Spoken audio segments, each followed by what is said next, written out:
أعوذ بالله من الشيطان الرجيم بسم الله الرحمن الرحيم الحمد لله رب العالمين اللهم صل وسلم وزد وبارك على سيدنا محمد وعلى آل سيدنا محمد كما صليت وسلمت وزدت وباركت على سيدنا إبراهيم وعلى آل سيدنا إبراهيم في العالمين إنك حميد مجيد.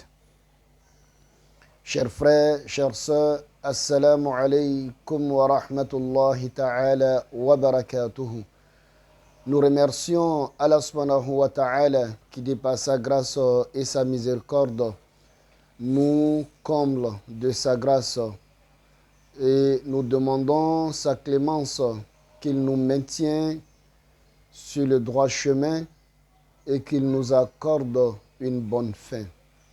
Chers frères, chères sœurs, comme nous le savons, nous avons commencé un nouveau chapitre qui est le chapitre du Hajj. Et la fois dernière, nous avons parlé de l'historique du Hajj et du statut juridique du Hajj en islam. Chers frères, chères sœurs, aujourd'hui, nous allons parler d'un autre facteur du Hajj, précisément la définition du Hajj et l'importance du Hajj pour les musulmans. Nous devons savoir que, parlant de la définition du Hajj, le Hajj, les savants nous font savoir que le Hajj, c'est l'ensemble des actions que le fidèle accompli uniquement à la Mecque à une période bien déterminée. Ces deux facteurs, d'abord, ça se passe à la Mecque et ça doit se passer à une période bien déterminée.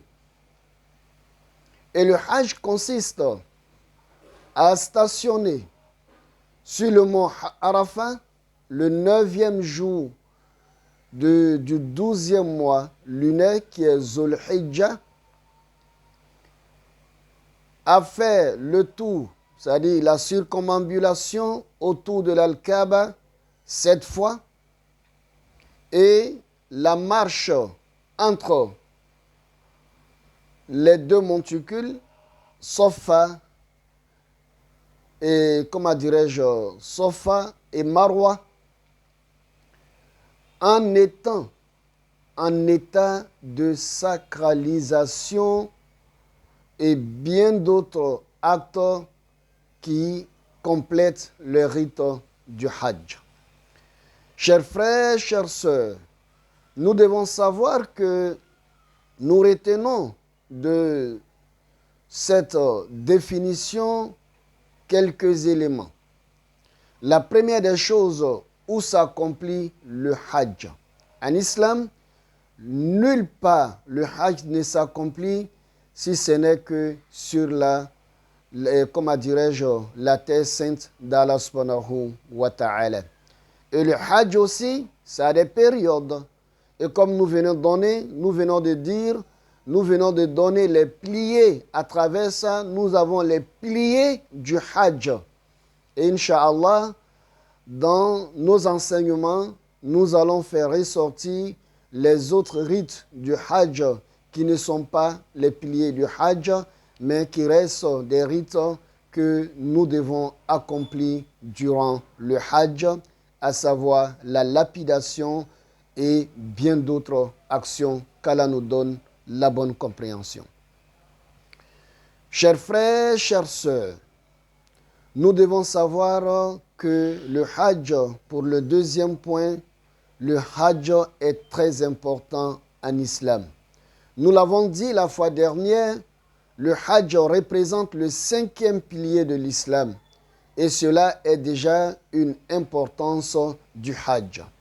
Mais en plus de cela, parmi les importances ou bien l'importance du Hajj, le prophète alayhi salatu wassalam, il nous informe dans un hadith, il dit celui qui accomplit le Hajj sans faire de bagarre, sans être impudique durant tout son hajj, et en demandant pardon à Allah subhanahu wa ta'ala, il dit que ce dernier revient du hajj tel que le jour de sa naissance.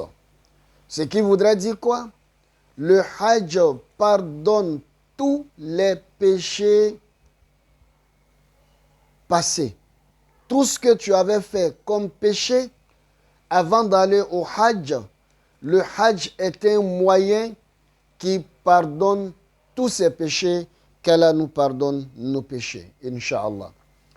Deuxième importance du hajj, le prophète alayhi salatu wassalam, dans un autre hadith, il nous informe, il dit, toutes les dépenses que nous faisons dans les procédures, dans l'accomplissement du hajj, durant le séjour et le séjour à la Mecque et les billets d'avion, en tout cas tout ce qui est charge afférente au hajj, il dit, le musulman, lorsque vous le faites, c'est comme si vous avez dépensé dans le chantier d'Allah subhanahu wa ta'ala. Et plus, il dit, chaque monnaie que vous allez dépenser dans le domaine du hajj, qui déjà est égale à ce que tu fais pour l'amour d'Allah subhanahu wa ta'ala, en plus d'avoir ses mérites, Allah va multiplier pour le hajj à 700 fois. C'est-à-dire multiplier pour le hajj 700 fois les mérites que tu pourrais avoir en dépensant sur la voie d'Allah subhanahu wa ta'ala. C'est immense, chers frères et chères sœurs. Voilà pourquoi nous exhortons chacun d'entre nous, pour tous ceux qui ont les moyens d'aspirer à faire le hajj. Et voilà pourquoi certaines personnes ont compris. Eux-mêmes, ils ont fait le hajj, mais ils permettent le hajj à d'autres personnes. Parce que tout ce qu'ils vont donner, c'est comme si vous donnez sur le chantier de Dieu, cela va être encore dans le cadre du hajj multiplié 700 fois, chers frères et chères sœurs. Troisième point, qui est l'importance du hajj. Le hajj est un moyen d'éduquer, c'est-à-dire d'éducation de notre âme à la patience. Chers frères, chères sœurs, pour tous ceux qui ont fait le hajj, ne vous diront pas le contraire de ce que je viens de dire. Même s'il ne serait que en se limitant de la nuit que les pèlerins passent à Muzdalifa, après le mont Arafat, avant d'aller à Mina, c'est une nuit qui nous demande beaucoup de patience, parce que tous les pèlerins, sans exception, se retrouvent à cette place. Et tous les pèlerins sont au même pied d'égalité. Ce jour-là, il n'y a pas une maison spéciale pour un pèlerin. Chacun est exposé à l'air libre. Et vous n'avez que votre natte pour passer la nuit. Et le matin, vous êtes obligé de faire le rang comme les autres pour aller faire vos besoins et vous purifier pour venir accomplir votre prière du Soub, chers frères et chères sœurs. Donc, tout cela demande plus d'efforts. Et lorsqu'on va aussi à Mina, Mina nous inculque la patience. Pour aller, comment dirais-je, pour aller se laver, vous avez besoin de la patience. Et lorsqu'on est au hajj aussi, à la Mecque, c'est la même chose. Pour aller manger, vous allez trouver des responsables, des cadres qui sont en rang avec les autres, en train d'aller prendre leur nourriture. Donc tous ces éléments, chers frères, chères sœurs, nous exhortent à la patience. Lors du hajj, il va y avoir un certain moment, même si vous allez avec votre épouse, vous serez séparés. Et tout ça là, c'est la marque de la patience. Donc le hajj éduque le musulman à la patience. Et le hajj aussi nous rappelle la résurrection, chers frères et chères sœurs. Vous savez, le jour de Arafat, tous les musulmans vêtis de la même façon, tous en blanc, on se rend sur le mont Arafat comme si c'était le jour de la résurrection où nous allons être ressuscités par Allah subhanahu wa ta'ala avec notre un seul chef, frère, chère sœur. Et là, les savants nous disent sur le plan spirituel, la partie du Hajj, c'est-à-dire, comment dirais-je, qui concerne le mont Arafat, nous rappelle la résurrection. Et le sermon que l'imam fait le jour de Arafat doit nous rappeler, chers frères, chères sœurs, notre stationnement devant Allah subhanahu wa ta'ala le jour de la résurrection. Chers frères, chères sœurs, parmi l'importance du Hajj, le Hajj nous inculque l'humilité. Oui, chers frères, chères sœurs, lors du Hajj, pour que nous méritions l'importance ou bien les mérites que le prophète alayhi salatu wa salam nous a dit du Hajj, il va falloir que nous soyons humbles. C'est très important.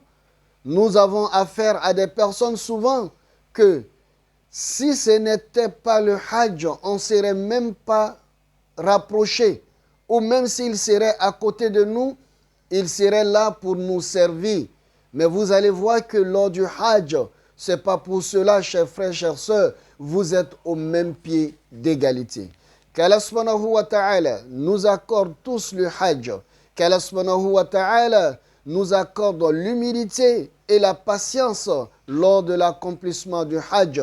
Qu'Allah subhanahu wa ta'ala nous accorde les mérites afin que nous dépensions dans le sentier du Hajj pour que nous puissions mériter cette fois les mérites de celui qui dépense dans le chantier d'Allah subhanahu wa ta'ala. Chers frères, chères sœurs, voilà un peu résumé quelques éléments qui représentent l'importance du Hajj. Assalamu alaikum wa rahmatullahi ta'ala wa barakatuh.